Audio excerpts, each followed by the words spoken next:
시편 1편은 이렇게 시작합니다. 복 있는 사람은, 한번 따라합시다. 복 있는 사람은, 복 있는 사람은, 이것을 성경 원어의 의미와 시의 운율을 살려서 번역을 해보면 이렇습니다. 그 사람의 복이요. 그 사람의 복이요. 그래서 공동 번역은 이 부분을 이렇게 시작하는데요. 복되어라. 이렇게 시작합니다. 복되어라. 시편 전체를 통틀어 150편의 시편이 실려 있는데 그 시편을 시작하는 첫 단어가 복되어라 라는 감탄사로 시작하고 있습니다. 우리는 이 시편을 읽으면서 기쁨을 감출 수가 없습니다. 하나님을 믿는 모든 백성들은 복된 사람들입니다.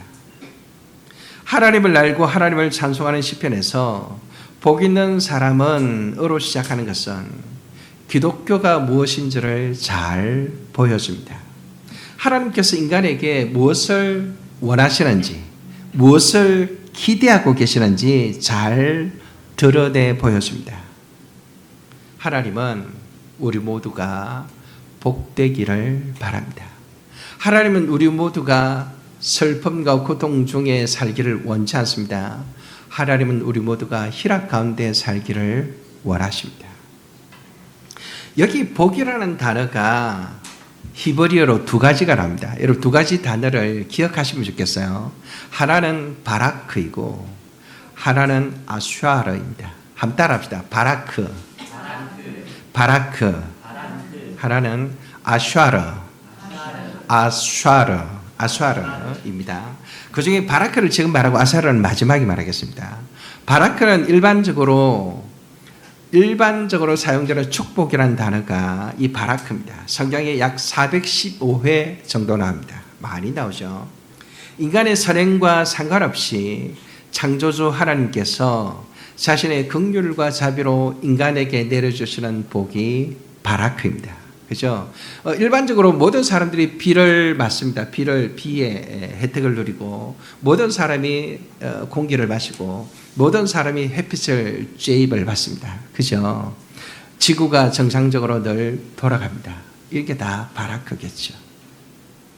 천지 창조시 하나님께서 만물에게 내려주시는 복과 아브라함과 언약하시면서 내려주시겠다고 약속하신 복이 바로 이것입니다. 하나님이 그들에게 복을 주시며 이르시되 생육하고 번성하여 여러 바닷물에 충만하라 새들도 땅에 번성하라 하시니라 할 때 복이 바라크입니다. 여러분 자기 성경책에 바라크 이렇게 써놓으면 나중에 기억할 때 도움이 되겠죠. 12장 2절에도 보면 창세기 12장 2절에도 보면 내가 너로 큰 민족을 이루고 내게 복을 주어 내 이름을 창대하게 하리니 너는 복이 될지라. 여기 복이 바라크입니다. 그러니까 아브라함만 복을 누리는데 그치는 것이 아니라 모든 민족이 복을 누리도록 하시는 하나님의 계획이 있었음을 알 수 있는 거죠. 복이라는 의미를 가지는 다른 단어는 아슈아르인데 아슈아르. 저도 발음을 잘 못합니다. 아슈아르인데 이것은 구약에 약 44회 나옵니다. 훨씬 적죠. 10분의 1 정도 됩니다. 이 아슈아르라는 복은 하나님과의 인격적인 교제 안에서 그분의 말씀에 순종하는 자에게 주시는 복이 아슈아르입니다. 그죠? 정병재 아슈아르와 바라크가 다릅니다. 바라크는 모든 사람에게 주시는 복이고 아슈아르는 말씀에 순종하는 자에게 주시는 복입니다. 신명기 33장 29절을 보면 이스라엘이여 너는 행복한 사람이로다 할 때 여기 행복이 바로 아슈아르입니다. 여호와의 구원을 너같이 얻은 백성이 누구냐? 그는 너를 돕는 방패시오 내 영광의 칼이시로다. 내 대적이 내게 복종하리니 내가 그들의 높은 곳을 밟으리로다. 이스라엘이여 너는 행복자로다 할 때 행복이 바로 아슈아르입니다. 그러니까 일반 사람들이 누리는 바라크보다 차원이 다른 훨씬 더 깊고 아름다운 복이 바로 아슈아르입니다. 이사야서 30장 18절을 보면 그러나 여호와께서 기다리시라니 이스라엘이 아무리 죄를 지어도 기다리시죠. 이런 너에게 은혜를 베풀려 하시며 일어나시리니 이런 너희를 긍휼히 여기려 하심이라. 대저 여호와는 정의의 하나님이시라 그들을 기다리는 자마다 복이 있도다. 너무 아름다운 문장이에요. 그를 기다리는 자마다 복이 있도다. 여기 복이 뭘까요? 아슈알입니다. 아슈알. 모든 사람은 복받기를 소원합니다. 문제는 진짜 인간을 행복하게 하는 진짜 복이 무엇인지를 모른다는 데 있습니다. 가짜 복을 열심히 따라다니다가 속고, 따라다니다 속고, 따라다니다가 실망하고, 그것이 인생의 연속이다. 이렇게 말할 수 있어요. 허리 생각하기를 사람들은 돈이 많으면 복받았다고 말합니다. 정말 그럴까요? 외모가 출중하면 복받았다고 말합니다. 그게 복이라면 저는 정말로 복을 못 받았습니다. 이렇게 키가 작아가지고 우리 장모님이 키 작다고 반대하시기를 4개월 동안 반대하시고 그런 고난을 겪지 않았겠죠. 정말 외모가 출중한 복일까요? 집을 사면 복 받았다고 말합니다. 정말 그럴까요? 집을 사면 모든 문제들이 다 해결될까요? 권력을 잡으면 복 받았다고 말합니다. 우리는 이 시대의 정치를 보면 권력이 정말 복인지 의문을 품지 않을 수가 없습니다. 그럼에도 불구하고 많은 사람들은 복 받기를 간구하고 있습니다. 정말로 복 받은 사람은 어떤 사람일까요? 진짜 복 받은 사람은 어떤 사람일까요? 우리는 우리의 생각이나 경험을 내려놓고 하나님께서 말씀하시는 복이 무엇인지를, 성경이 말씀하시는 복이 무엇인지를 함께 찾아내고 그 복을 사모할 수 있기를 바랍니다. 자, 복 있는 사람은 첫째, 3가지를 말할 겁니다. 첫째, 악한 일을 분별하는 사람입니다. 따라합시다. 악한 일을 분별하는 사람. 악한 일을 분별하는 사람. 여러분 1절을 같이 한 번 더 읽겠습니다. 1절을 같이 읽습니다. 복 있는 사람은 악인들의 꾀를 따르지 아니하며 죄인들의 길에 서지 아니하며 오만한 자들의 자리에 앉지 아니하고. 여기 악인, 죄인, 오만한 자들은 하나님의 말씀 앞에서 죄인으로 입증된 자들이며 하나님의 율법에서 빗나간 자들이며 하나님을 향해 악한 말로 조롱하는 자들을 말합니다. 다 죄인이다 이렇게 말할 수 있겠죠. 이들은 철저히 하나님에 대해 반대하는 자들이며 하나님을 눈앞에 두지 않는 자들, 즉 하나님은 안중에도 없는 자들입니다. 그래서 자기 마음대로 자기가 원하는 대로 살아가는 자들입니다. 특별히 우리는 1절에 나오는 동사에 주목할 필요가 있는데요. 따르다, 서다, 앉다라는 동사를 합니다. 따르다, 서다, 앉다. 동그라미를 쳐보세요. 따르다, 서다, 앉다. 죄에 대한 반응이 점진적으로 더 깊어져 가는 것을 말합니다. 결국에는 그들 가운데 완전히 동화되어 머물게 되는 과정을 이 3단어가 보여주고 있습니다. 처음에는 그들을 보면서 멀찌감치서 따라갑니다. 관심을 가지면서 기웃거립니다. 그 다음에는 죄인들이 모여있는 곳 가까이까지 다가가서 서성거리면서 참여합니다. 그게 서다라는 것입니다. 급기야 죄인들이 앉아있는 곳에 동참합니다. 죄의식도 느끼지 못한 채 그들 속에 동화되어 가는 과정을 이 3단어가 생생하게 보여줍니다. 멀리서 따라가다가 같이 서서 모의를 하다가 아예 앉아서 그곳에 틀을 잡고 살아가는 그런 상태를 보여주는 거죠. 근데 복 있는 사람은 그렇게 한다 안 한다? 안 한다는 것입니다. 복 있는 사람은 그렇게 동화될 수 없다는 것입니다. 그죠? 어떻게 죄인들과 동화되지 않을 수 있을까요? 세상 속에서 탈출하여 산속으로 들어가서 살아간 말입니까? 아니 목사님 만약에 그들과 함께 그렇게 동화되지 않으려면 산속에 들어가서 살아야 됩니까? 기도원에 처박혀서 살아야 됩니까? 그렇게 묻는 사람이 있을지 모르겠어요. 그렇지 않습니다. 그리스도인은 세상의 빛과 소금으로서, 빛이란 무슨 말이죠? 어둠 속에 있어야 빛이 그 역할을 제대로 할 수 있습니다. 소금은 뭐죠? 음식 속에 들어가야 그 맛을 제대로 낼 수 있습니다. 제가 처음에 자취할 때 소고기국을 끓였는데 아무리 해도 맛이 안 나는 거예요. 그 비결이 소금에 있다는 것을 나중에 알았습니다. 그 생각보다 소금이 맛을 내는데 많이 들어가더라고요. 소금이 없이는 맛이 없겠죠. 세상의 빛과 소금으로서 그들 속에 살아내려면 세상 속에 들어가 있어야 되겠죠. 어둠 속에 빛이 있듯이, 음식 속에 소금이 있듯이. 그죠? 그래서 소금끼리 따로 살거나 빛끼리 따로 있다는 것은 의미가 없습니다. 근데 하나님께서 원하시는 것이 아니죠. 그리스도인들은 그래서 악인들, 죄인들, 오만한 자들과 함께 그들 속에 포함된다는 뜻이 아니라 같은 세상에 살면서 그들을 변화시키도록 부름받은 자들입니다. 우리가 영혼 구원하여 제자 삼아야 될 자들은 착하고 교양 있고 멋있는 사람들이 아니고 악인들이며 죄인들이며 너무나 끔찍한 오만한 자들입니다.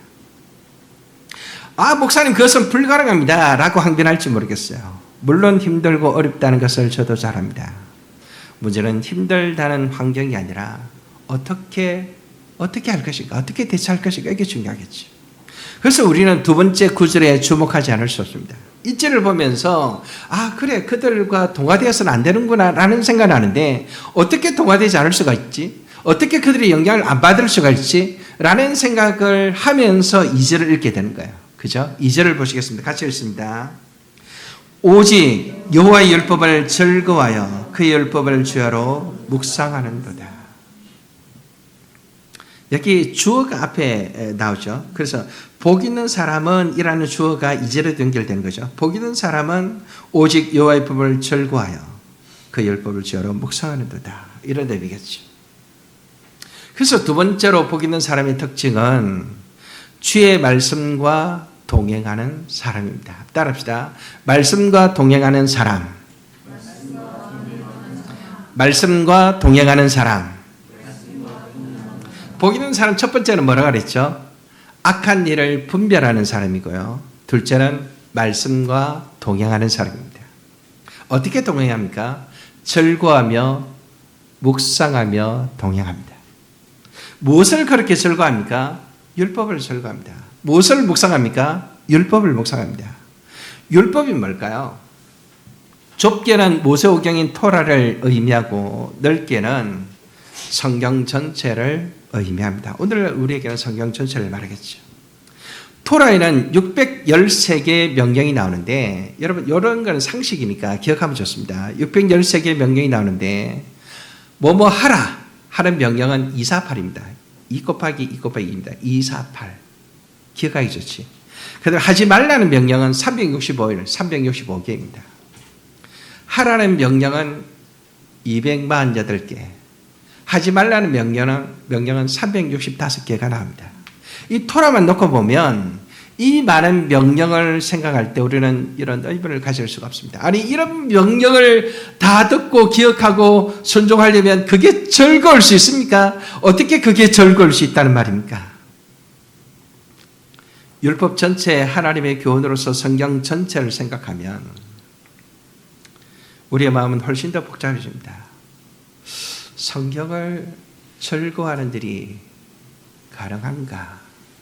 그죠? 성경을 즐거워하는 일이 가능할까요? 충만아, 성경을 즐거워하는 일이 가능할까요? 모르겠죠. 맞아요. 그래서 지금부터 하는 말을 잘 들어야 돼. 알겠지? 충만아? 잘 들어야 돼. 성경을 어떻게 즐거워하는 걸까? 시편 1편을 기록한 시인은 어떻게 율법을 즐거워할 수 있을까요? 그래서 정말로 즐거워하면서 이거를 썼을까요? 아니면 즐거워하라고 말하기 위해서만 썼을까요? 시인이 즐거워하는 율법은 다름 아닌 여호와의 율법이었습니다. 율법은 율법으로서만 존재하는 것이 아니라 여러분 여기서 중요한 것이 있습니다. 율법은 하나님으로부터 나온 것입니다. 율법은 하나님과 떼려야 뗄 수 없는 것입니다. 그러므로 율법 그 자체보다는 율법을 만드신 하나님, 율법을 우리에게 주신 하나님을 잊어서는 안 됩니다. 사실은 하나님께 주목을 해야 됩니다. 율법만 놓고 본다면 까다롭게 그지없고 힘들어서 내팽겨쳐 버리고 싶지만 율법을 제정하시고 우리에게 주신 하나님을 생각하면 그 율법은 성경은 너무나 소중하게 다가온다는 것입니다. 오래전의 일인데요.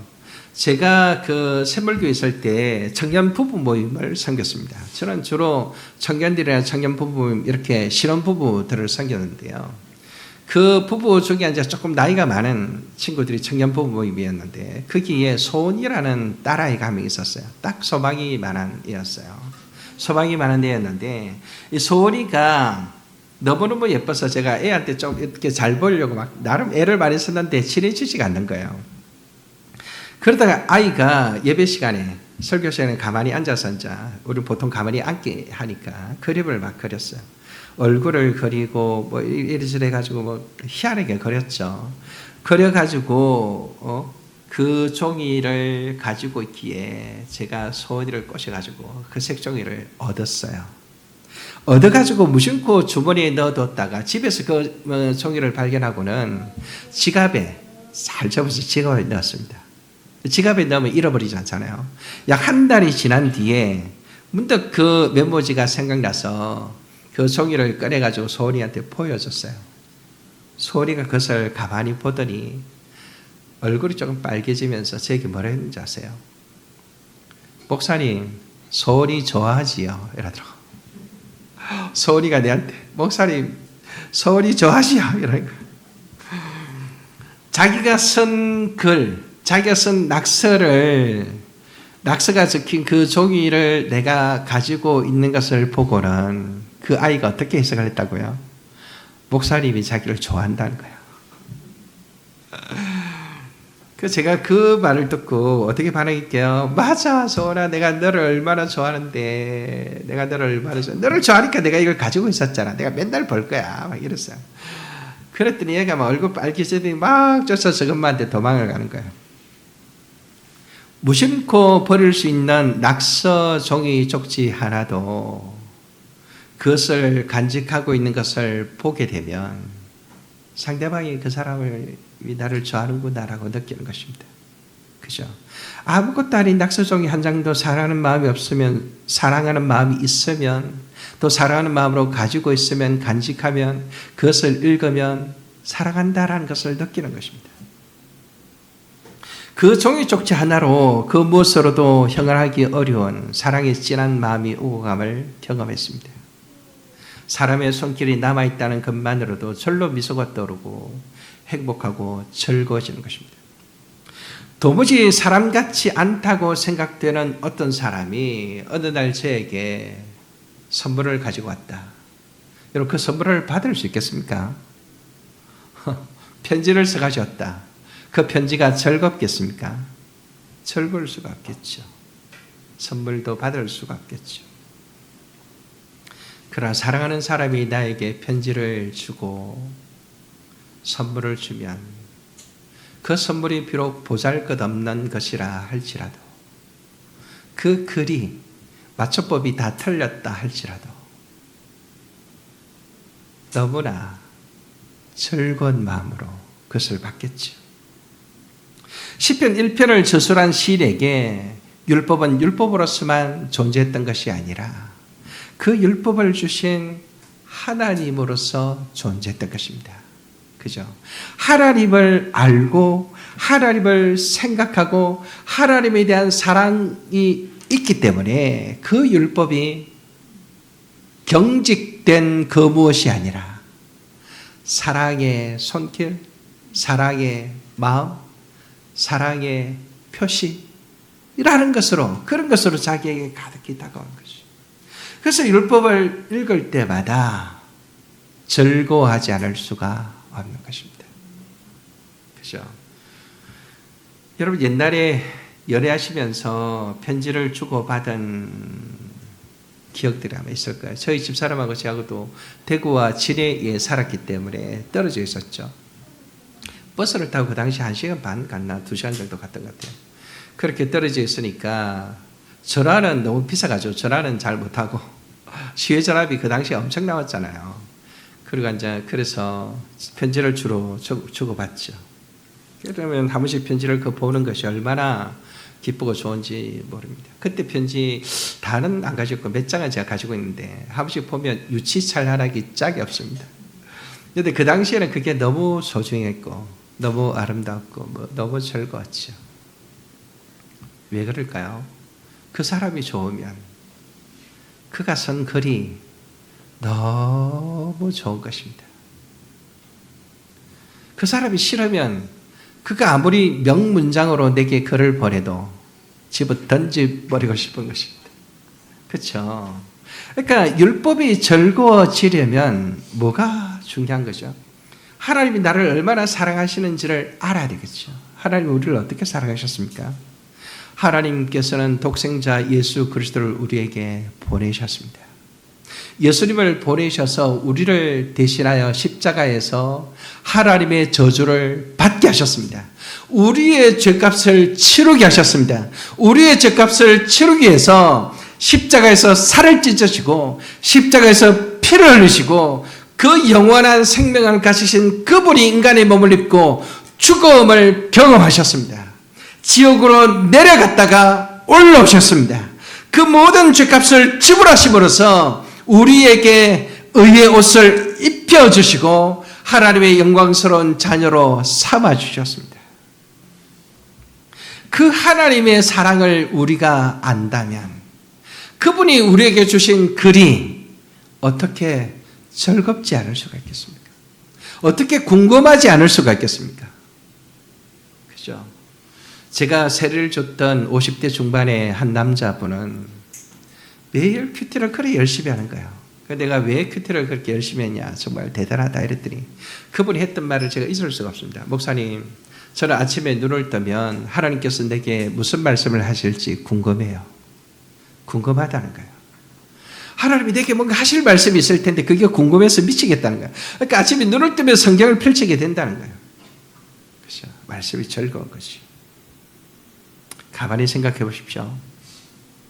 하나님께서 나를 어떻게 사랑하셨는지를 생각해 보십시오. 예수님께서 나를 위하여 어떻게 돌아가셨는지를 생각해 보십시오. 예수님은 하나님으로서 이 땅에 오셨고 우리를 위하여 가장 잔혹한 죽음을 죽으셨습니다. 그렇게 우리의 죄값을 지불하시고 우리를 죄와 사망에서 해방시켜 주셨습니다. 우리가 이 복음을 생생하게 알고 믿을진데 예수님을 보내신 하나님 아버지 그분의 말씀을 가볍게 여기고 멸시하고 관심도 안 가지고 성경에 관심도 안 가지고 산다는 게 과연 가능한가? 여러분 상식적으로 불가능합니다. 상식적으로. 그렇죠?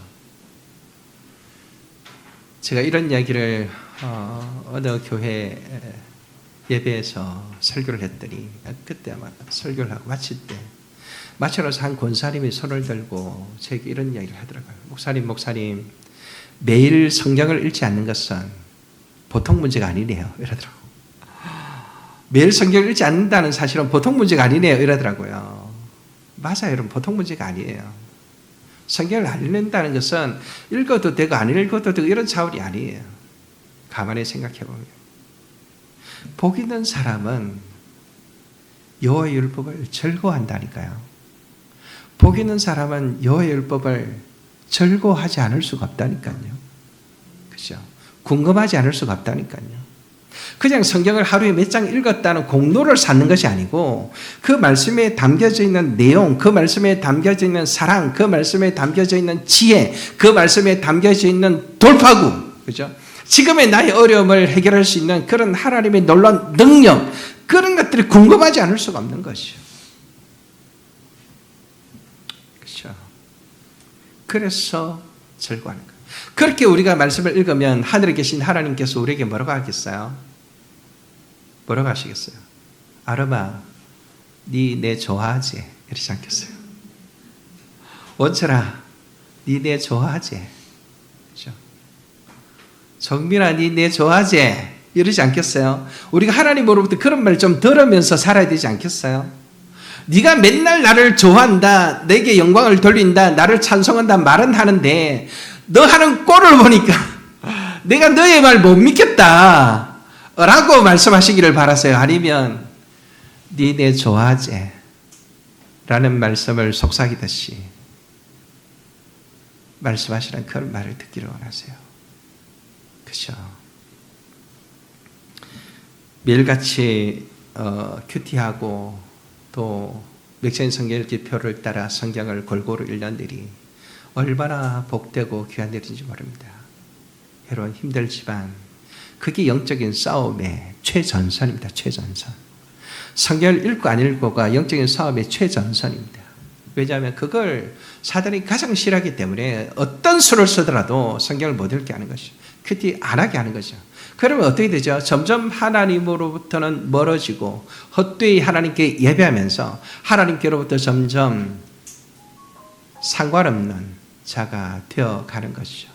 종교적인 형식은 갖췄으나 하나님과는 점점 더 무관해지는 종교인이 되는 것이죠.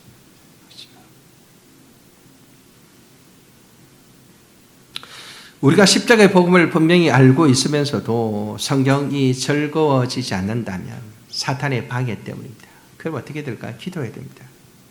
작정기도, 철야기도, 금식기도가 정말로 필요합니다. 김장교회는 수요기도회가 새벽기도회가 꾸준히 이루어지고 있습니다. 새벽기도에 참석하십시오. 그리고 하나님께 간절히 기도하십시오. 하나님의 무궁하신 사랑을 깨닫게 해달라고 기도하십시오. 십자가에서 찢으신 살과 흘리신 피를 가슴 가득히 느끼게 해달라고 기도하십시오. 오직 믿음으로 우리를 구원하시는 하나님의 은혜를 깨닫게 해달라고, 그걸 정말로 내 가슴으로 깨닫게 해달라고 기도하십시오. 그렇게 되면 말씀이 어떻게 될까요? 즐거워지는 것입니다. 제가 예언교에서 세를 줬던 그 형제처럼, 목사님, 전 아침에 눈을 뜨면 하나님이 내게 무슨 말씀을 하실지 궁금해요. 그 궁금해지는 우리 모두가 되기를 진심으로 바랍니다. 그리고 복 있는 사람은 그 율법을 주야로 묵상한다라고 되어 있는데, 묵상한다는 게 뭘까요? 묵상한다는 말은 말하다 속삭이 되는 뜻입니다. 속삭이다. 그래서 시인은 율법을 절구할 뿐만 아니라 율법을 암송하여 읊조리면서 늘 씹어 먹었다는 거예요. 씹고 또 씹고 또 씹고 또 씹고. 그게 묵상인 거예요. 왜 암송을 했을까요? 이렇게 진지하게 묵상하며, 왜 묵상을 하려면 암송을 하지 않고서 사실은 묵상이 안 되죠. 그래서 매일 읽는 말씀 중에 한 구절 정도는 암송을 하는 거죠. 그럼 하루 종일 그것을 묵상할 수 있어요. 묵상하지 않으면 순종하는 삶을 살 수 없기 때문에, 순종하기 위해서 사실은 묵상하는 것입니다. 여러분, 우리가 한마디 듣는다고 해서 삶이 바뀌지 않아요. 우리의 죄성은 너무나도 뿌리 깊기 때문에 말씀을 가지고 생각하고 실험하고 생각하고 실험하고 하면서 자기를 꺾고 또 꺾어야, 그래야 순종의 길로 가는 거지. 한 번의 다짐으로 순종할 수 있다면 세상이 다 바뀌었을 거예요. 그게 안 되는 겁니다. 생각하고 또 생각하고. 그죠? 오늘 주신 이 시편 1편의 말씀을 계속 반복해서 생각하면서 실험해야, 그래야 우리가 조금씩이라도 바뀌는 것이죠. 우리는 아무리 몸부림쳐도 자기 사랑, 자기애에서 벗어나기가 어려운 존재입니다. 디모데후서에 보면 말세에 고통하는 가장 큰 원인이 뭐라고요? 자기를 사랑하는 것입니다. 너는 이것을 알라, 말세에 고통하는 때가 이르리니 사람들이 자기를 사랑하며 돈을 사랑하며 자랑하며 교만하며 비방하며 부모를 거역하며 감사하지 아니하며. 여러분, 말세의 현상이 오늘날 그대로 드러나고 있습니다. 그 중에 가장 두드러지고 가장 심각한 문제가 뭔가 하면 자기 사랑입니다. 자기 사랑. 근데 예수님 뭐라고 말했죠? 누구든지 나를 따르거든 자기를 사랑하고, 아닙니다, 자기를 부인하고 날마다 자기 십자가를 지고 나를 쫓을 것이다. 예수님께서 제자의 조건으로 말씀하신 자기 부인, 이 자기 사랑에서 자기 부인으로 나아가지 않으면 우리는 자라갈 수 없습니다. 의와 평강과 희락을 절대로 누릴 수 없습니다. 그러려면 어떻게 될까요? 말씀을 끊임없이 묵상해야 됩니다. 주야로 묵상하면서, 주야로 묵상한다는 말이 무슨 말일까요? 의식이 살아있는 동안에는 늘 말씀을 생각하는 거죠. 묵상하면서 자기 자신을 꺾기 위해 몸부림을 쳐야 됩니다.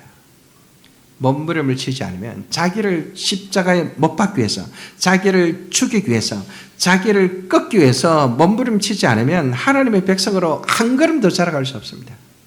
여러분, 우리가 대화를 해보고 기도를 해보면 그 사람이 얼마나 자랐는지를 알 수 있습니다.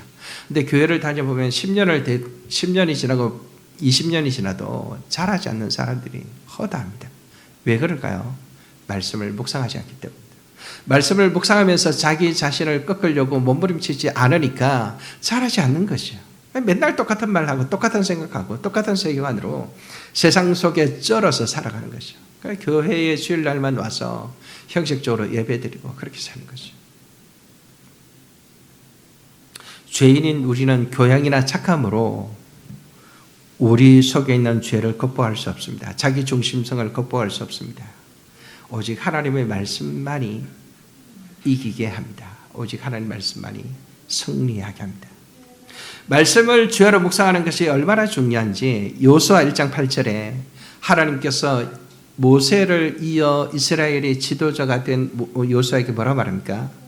이 율법책을 내 입에서 떠나지 말게 하며 주야로 그것을 묵상하여, 주야로 그것을 묵상하여 그 안에 기록된 대로 다 지켜 행하라. 그래야만 내 길이 평탄하게 될 것이며 내가 형통하리라. 여러분, 사람들이 요수아에게 주신 이 말씀 중에 내 길이 평탄하게 될 것이며 내가 형통하리라, 요 말만 은혜를 받습니다.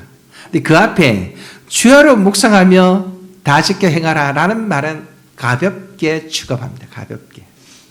그러면서 자기는 묵상도 안 하고 순종할 생각도 없으면서 하나님이 형통하게 해주기만을 기대하는 그런 사람들이 참 많습니다. 그건 기독교를 오해하는 것입니다. 그렇죠? 그럼 오늘날 우리에게 꼭 필요한 일이 뭘까요? 큐티와 맥체인 성경읽기입니다. 날마다 맥체인 성경읽기표를 따라 성경을 읽고, 특별히 복 있는 사람 교재를 따라 큐티를 더 깊이 하는 것이죠. 김포장로교회의 담임 목사인 저는 우리 교회 성도들이 하나님 중심, 성경 중심, 교회 중심의 삶을 살기 위해서 날마다 큐티하고 날마다 성경 읽기를 간절히 바랍니다. 저는 이런 목사로 불려지고 싶습니다. 하나님의 음성에 귀를 기울이고 하나님의 말씀을 묵상하는 성도들의 목사다. 아멘이십니까, 여러분? 아멘. 저는 그런 사람들의 목사, 그런 교회의 목사가 되기를 바랍니다. 여러분, 언제 어디서나 어느 자리에서나 늘 성경을 가지고 다니고 성경을 읽고 성경을 따라 생각하고 성경을 따라 묵상하고, 그래서 진짜 복 있는 사람이 되기를 진심으로 바랍니다. 하영조 목사님이 큐티에 대해서 이런 말을 했습니다. 큐티는 나를 보는 것이다. 큐티는 나를 보는 것이다. 말씀 앞에서 내 성격, 내 나쁜 습관, 자기를 교묘하게 속이는 것들을 다 드러내는 것이다. 그러니까 큐티를 하면 자기가 변하지 않을 수 없다. 이 말은 무슨 말이죠? 큐티하지 않으면 변하지 않는다는 거예요. 내가 매일매일 하나님을 바라봐야 내가 갈 곳을 알 수 있다. 이것이 믿음의 모험이고 크리스찬의 삶의 방식이다. 결국은 그렇게 해서 하나님이 원하시는 라이프 스타일, 하나님이 원하시는 사고방식, 하나님이 원하시는 세계관을 갖게 되는 것이다. 그죠? 하나님이 원하시는 사고방식과 세계관을 따라 살기로 하는데 잘 안 된다고 말하는 사람들이 많습니다. 왜 안 될까요? 말씀으로 실험하지 않는데, 말씀으로 묵상하지 않는데, 말씀을 가지고 자기를 꺾지 않는데 어떻게 하나님이 원하시는 사고방식을 가질 수가 있겠습니까? 사실은 어떤 결정들을 할 때마다 내가 하나님이 원하시는 대로 하고 있지 않다는 것을 느낍니다. 사람들 그것을 느끼죠. 느끼는데 죄의식만 약간 가질 뿐 문제가 무엇인지는 잘 모른 채 그냥 그대로 살아갑니다. 회개했으면 됐다고 생각합니다. 아닙니다, 여러분. 거기에서 벗어나셔야 됩니다. 그러려면 말씀을 묵상하셔야 됩니다. 자, 세 번째를 제가 짧게 말하고 마치겠습니다. 복 있는 사람 특징 세 번째는 하나님께 인정받는 사람입니다. 한번 따라합시다. 하나님께 인정받는 사람. 하나님께 인정받는 사람. 그게 바로 3절에서 6절까지의 내용인데요. 복 있는 사람은 마치 시냇가에 심은 나무가 철을 따라 열매를 맺으며 철을 따라 풍성한 열매를 맺는 것과 같이 그렇게 풍성한 열매를 맺으며 산다는 것입니다. 그리고 그것은 바람이 나는 기와 같은 인생을 사는 악인들과는 다른 삶입니다.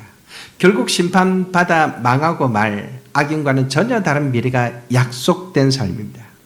당장은 악인들이 잘 되는 듯합니다. 당장은 의인들이 불공정 게임에서 억울하게 당하는 듯합니다. 그러나 하나님께서는 말씀을 절거하며 주야로 묵상하는 자들을 결코 잊지 아니하시고 하나님의 권능과 하나님의 은혜와 하나님의 지혜를 나누어 주실 것입니다. 복의 의미를 살려서 이렇게 서로 다짐해 보면 좋겠습니다.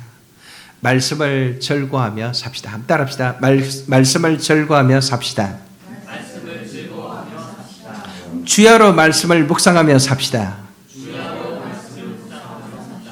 행동 지침입니다. 매일 큐티하며 삽시다. 맥체인 성경 읽기표를 따라 매일 성경을 읽읍시다. 맥체인 성경 읽기표를 따라 매일 성경을 읽읍시다. 아멘. 정말로 복 있는 사람은 그 복을 주신 하나님이 누군지 아는 사람은 하나님께서 주신 말씀을 절거하지 않을 수 없고 그 말씀대로 살기 위해 묵상하지 않을 수 없습니다. 오늘 우리가 이 중요한 사실을 배웠습니다. 아모스 선지자는 말씀이 없는 백성들에 대해서 이렇게 경고했습니다. 주 여호와의 말씀이니라. 보라 날이 이를지라. 내가 기근을 땅에 보내리니 양식이 없어 주림이 아니요 물이 없어 가람이 아니요 여호와의 말씀을 듣지 못한 기갈이라. 여호와의 말씀을 듣지 못한 기갈이라.